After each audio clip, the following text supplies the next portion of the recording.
I'm going to go ahead and move to vitamin B3. Vitamin B3 is niacin. Now, niacin or niacinamide, another part of the B complex. These, as I explained, as you take these tablets, swallow them, these tablets start to disintegrate, break off into the various different forms of vitamin B that they are. But vitamin B3 is kind of an important vitamin. It's a good one to have on board. Vitamin B3, which we're calling niacin, it really helps in your circulation. They use it a lot for a disease called hypercholesterolemia.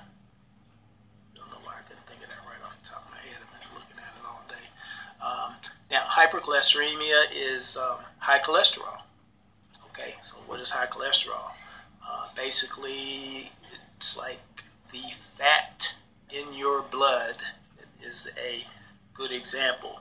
When people get a cholesterol check, they get something called a total cholesterol count. Okay, total cholesterol count usually will run around 200. And in your cholesterol count, you have three things that they count: the HDL, the LDL, and your triglycerides. Okay. Now, the HDL is a high density lipoprotein, and the LDL is a low density lipoprotein. This is an example of what the lipoproteins are. Let's look at this example. This is the inside of your artery. Okay, blood passes through the artery. Your high density lipoprotein. A lipoprotein is a protein that is attached to the blood vessel. Inside the blood vessel, you have your lipoprotein. High density protein is HDL. It's a high density protein. It's small. It's compact. It doesn't pick up a lot of things as it passes through the blood, but it has to pass through the blood in order to get to the heart and to continue to go through the circulation system. Now, this other example is a low density protein, and I used a cotton ball because this low density protein is, the reason it's low density is because it's not as dense. It's big, but it's like cotton. It soaks up everything. It's soaking up all the oils in your system. And it's not good to have a lot of this in your system because it will tend to stick to the inside of your artery. Okay? In your blood vessels. I'm sorry. So as they keep going through and they're sticking to the inside of your blood vessel, what happens is, and this is because you're eating potato chips, bread, sugar, it's just going through and it's just picking this stuff up, and it'll get through, but you shouldn't have a whole lot of this in your blood vessels. Whereas your high density lipoproteins, you want to have enough to get through there also. But if there's too many of the low density, they'll clog it up, and this is what the people talk about: clogged arteries and high cholesterol problems. Another example that you might notice, if you ever have to prick your finger or draw some blood, or if you get some blood on your finger, sometimes if you rub it together, it might feel real slippery, like if you almost have a drop of oil on it. That's somebody with high cholesterol. The blood will just be like slippery, like butter almost.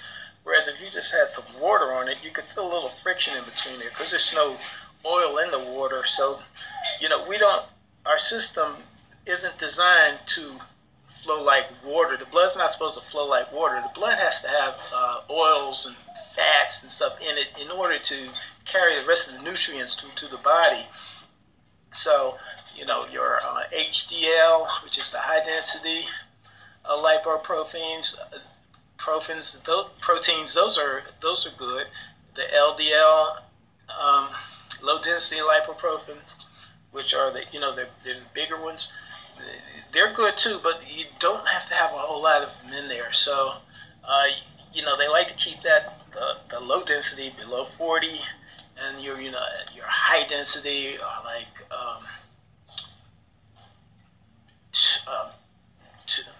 150, 130, 150. So that's kind of the proportions that we're going to want to maintain in our body. The cholesterol is, like I said, it's needed in the body, but people who have high cholesterol, we're talking about like 3 million people a year get diagnosed with high cholesterol, and if undetected, it can take you out. There's no real signs or symptoms that tell you that you have high cholesterol. You pretty much depends on what you're eating and your diet. If you're eating bad stuff, and you know what bad stuff is: hot dogs, potato chips, candy, just a bad diet, food that's not processed, canned foods. These things will cause your cholesterol levels to increase, and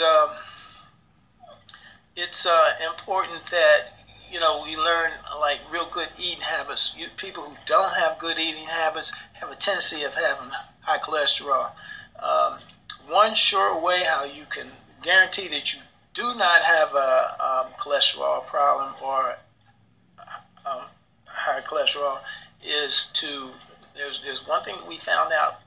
If you can maintain your waist size to around from 38 for men, inches around the waist, for women 34, 32 inches around your waist size, it's pretty much a guarantee you will not have a problem with cholesterol, other than the fact that if the disease is a hereditary disease, and I mean a disease where it runs in the family.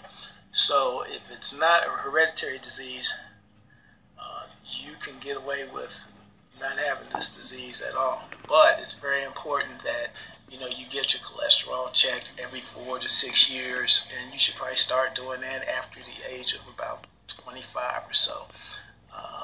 Even children should get a cholesterol check at least once before they turn the age of 6 or 7, just to make sure it's not something that's tied in with the hereditary part. Risk factors are